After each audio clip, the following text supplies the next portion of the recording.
Om Shri Maha Lakshmi Namah. Om Shri Maha Lakshmi Namah. Om Shri Maha Lakshmi Namah. Om Shri Maha Lakshmi Namah. Om Shri Maha Lakshmi Namah. Om Shri Maha Lakshmi Namah. Om Shri Maha Lakshmi Namah. Om Shri Maha Lakshmi Namah. Om Shri Maha Lakshmi Namah. Om Shri Maha Lakshmi Namah. Om Shri Maha Lakshmi Namah. Om Shri Maha Lakshmi Namah. Om Shri Maha Lakshmi Namah. Om Shri Maha Lakshmi Namah. Om Shri Maha Lakshmi Namah.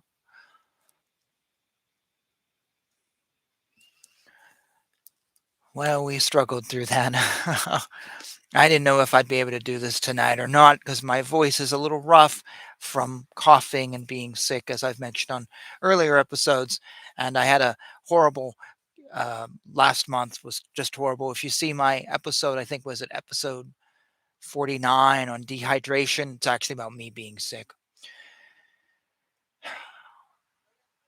So this morning, my parents called me up complaining because their phone, they just had problems with their phone. I'm not going to name what their carrier is or their phone because it may not be their phone. It might be them. Even though my dad was an engineer and used computers before I did, sometimes I wonder. But their phone's always giving them issues. It's disconnecting on them, doesn't seem to work. They don't know how to use it or whatever. And their phone's as nice as mine. And mine's only a few months old. And over the weekend, I talked to him, and my dad put in a new water heater, and it has Wi Fi because you can connect it to an app on your phone. Why? I don't know, but it does. So he tried to convince me that the reason the phone isn't working, even though it's not been working for months, the reason it's not working now is because the water heater hacked their phone. So the water heater got into the Wi Fi, then moved from the Wi Fi to the 5G network, and then into their phone and messed up their phone because they have the Wi Fi shut off on their phone. So literally, their water heater hacked the Wi Fi network, which in my head would. I was thinking that means you have the most dangerous and most technologically advanced water heater in the history of the world. The FBI should be knocking at any minute. Which, and well, what I really said was no, it's not, and we're not going to discuss. It's really not. I was thinking like I'm not having this conversation right now on how your water heater is more powerful than your 5G phone. Anyways, they called me up a little bit before I did the video because they were at the store. The guy at the store showed them. He's like, "You're getting 5 bars. It's fine." They went home and they were getting 3 bars. I'm like, "Yeah, obviously, whatever." And I told them where to buy a new phone. Buy the place that I go. Um, and I use Metro PCS. I will say that I've been using them before they were bought out by T-Mobile. I've been using them like 13, 14 years, and I love them. Have my ups and downs, but a phone's a phone, $40 a month. So I told him, go there. But that's a very materialistic thing, and that's why I mentioned this because the Lakshmi mantra and materialism, and they're looking for a new phone, and they suddenly now they're thinking about buying one. And like this morning, while I was already planning on doing this chant, and then at lunchtime, I went out because my earbuds broke at work, so I have to buy new ones. I actually have to look to see if I have some tucked away first. I'm like, "Oh, really?" I go through earbuds at work a lot. I think they get pulled and tugged so much. So that's a very materialistic thing. And while I was out, I ran into a former coworker, and she was like, "Oh, are you still in the house market?" I'm like, "No, we stopped that a long time ago." She's like, "Oh, well, there's no investment opportunities in housing. It's all in stocks and bonds now." I have stocks. Yeah, they've been better. I have lots of stocks. They've been better. Microsoft's okay. Amazon's okay. Live Nation's been better. But it's like, okay, and she didn't get it. We weren't planning on buying a house for the investment. We were planning on buying a house to move and start our life over, to have a different lifestyle. I spoke to her once about this, and she's like, "Oh, yeah, I'm thinking about buying a summer home. I just could go there and paint in the summer." She didn't quite get it. I'm not looking for a place to go in the summer and paint. I'm looking for a complete new lifestyle in a different city, but we're not doing that.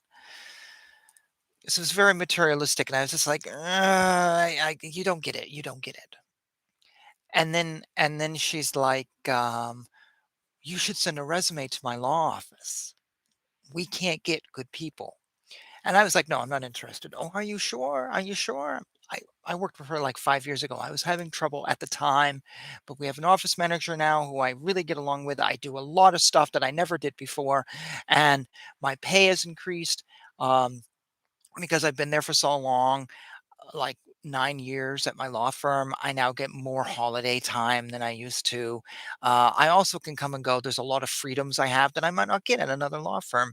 And I love everybody I work with on my staff of like 26. And she works in a huge company, actually. She's like, "Oh, you should come. We have a signing bonus and, it'd be great." And I'm like, "No, I'm not interested, but thank you." Then she said, "Oh, well, keep me in mind. Keep me in mind. I know I could get you hired." I'm like, "Yeah, but I'm in a good spot." And maybe I'm thinking to myself, I could make more money at her firm. Probably would. But I like what I do and I like who I do. And I've really worked myself up into a nice position that is actually irreplaceable. Um, I do things and am in charge of stuff that no one really ever did before. And it's a nice place and I have a lot of freedom. So maybe I could make more money, but money's not everything. And according to this woman, she's going to buy a summer house. Actually, she told me once she was going to have one built from scratch. I'm like, "Ah, I can't afford that." So that was a very weird conversation. The other reason I don't want to change work is because of the freedom it gives me.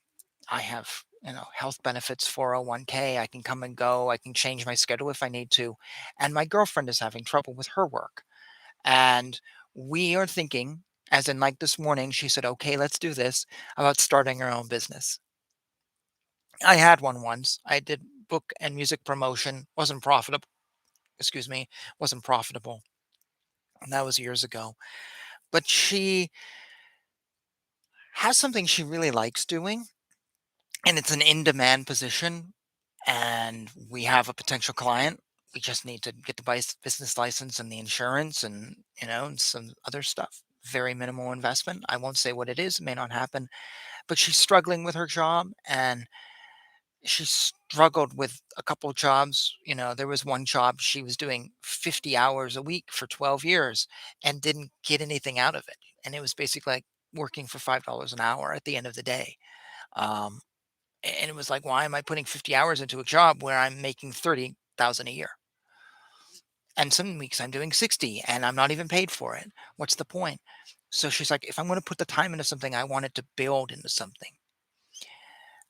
Actually, that particular job was going to give her a promotion and actually it was going to be a pay cut. If you could figure that out, she was going to be in charge of more, in charge of everybody with a pay cut and be making less than the people she would be in charge of and working 7 days a week. The person she replaced hadn't taken a day off in 3 years, 365 days. So we're talking about starting a business, basically be hers. But if it turned into something, I would end up quitting my job. But I don't necessarily see that happening. But it would give us some leeway. So my mind has been in this world of numbers and stuff and stats, and I've written down on this piece of paper notes that I've been taking because we just kind of thought of this last week. I mean, we talked about it but then seriously thought of it, and all of a sudden started jotting down notes and things, and now I want to spreadsheet it out and start putting, oh, business license, $100, this, whatever, sole proprietorship, LLC. And we do LLCs at work, so I could do this without even going to my law firm. I could just do it. I have all the documents for it, and oh, this and this, a website, oh, I can do this, and oh, I think, so my head's been in this very materialistic place. Part of it's from money. In the beginning, we wouldn't make much money. She'd basically just make what she's doing now. Or she would keep her job and then reduce the hours and the stress. But it's just about finding that place that's not stressful. As she's nearing her 40th, year, and she's trying to run, and she actually had to cancel a marathon this past weekend because her work got in the way. And when you're training all summer for a marathon and you're running every day, and she went out and did 20 miles on Sunday, to have to cancel something that's really important to you. As it is, she's so busy, she hasn't had time to invest in her. She's a certified running coach and hasn't had time to do anything with it because she's just working so much for something that isn't going anywhere. So we're thinking about this. I think the word is personal growth. And that's something I talk about all the time on this channel. Finding your place, finding your success, finding what you're good at. And it takes a while and it can be hard. So this day has been very materialistic in my mind, and finding solutions to things. Um, Avoiding I found myself in a Facebook argument today with someone going that the reason Portland, Maine has a homeless problem, a drug problem, and a crime problem is not because of any laws that we have, not because we have really good benefits and that California actually sends their homeless here. He goes, "Oh no, it's because it's just a national trend and it's other states, has nothing to do with us." Really? So the homeless problem and the great benefits we have aren't don't have anything to do with us? So Californians make our laws and created those benefits? I don't think so.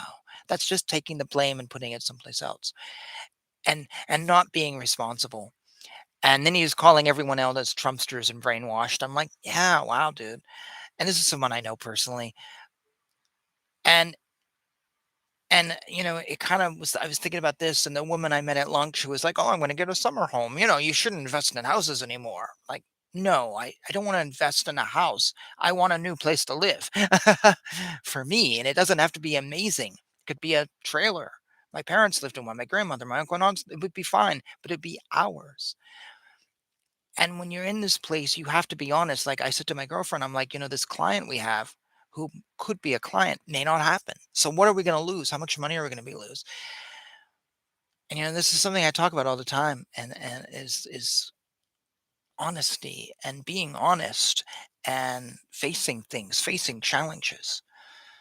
And yeah, I don't have a solution because it's not one a day of problems. It's just a day of thoughts and things. And as I was coming to today's episode, I thought about, oh, all this stuff's very materialistic and it's very related to Lakshmi, who's we go to for materialism. And now I'm realizing it's a lot in line with this channel of just that next step and what you're doing, and being honest, and finding things. And I don't know. Anyways, just opening up my life to you a little bit and things that are going on with me that have nothing to do necessarily with religion, um, but in a roundabout way do have something to do with this channel.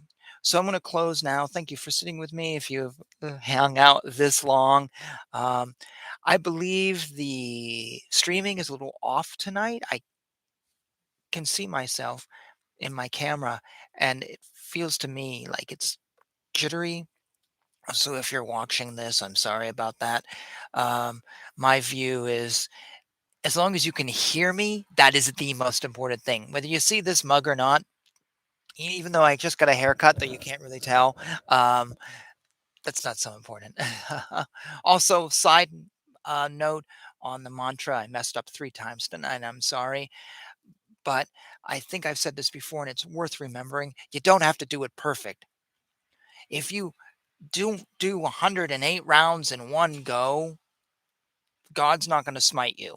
you know, um, it is good if you can do it correct. So when I make a mistake, as I did a few times with pronouncing something, sorry, let me rephrase this. When I make a mistake pronouncing my pronunciation, how about that? I do fix it. Sometimes I may make a mistake and not hear it. That's one thing. But if you think you have to sit and chant and, oh, I have to do this entire thing, and it's going to be done. No, no, you don't. You can stop and you can start. And I guarantee if you look at any saint out there, Sri Chaitanya, Swami Prabhupada, name a saint who chanted with beads, and they'll say, no, you don't have to stress it out and sit here in one go and whatever. Anyways, you probably know that. Those are my concluding thoughts. So we're going to bring this to an early close tonight. And thank you very much for joining me. As always, it's super appreciated. Um, and whatever's going on with you, take care. Thank you for spending 30 minutes with me. And I will see you in the next show, which will actually be next week because I have some things this week that I'm doing. We're going to be diving into some new stuff. I'm just going to warn you right now.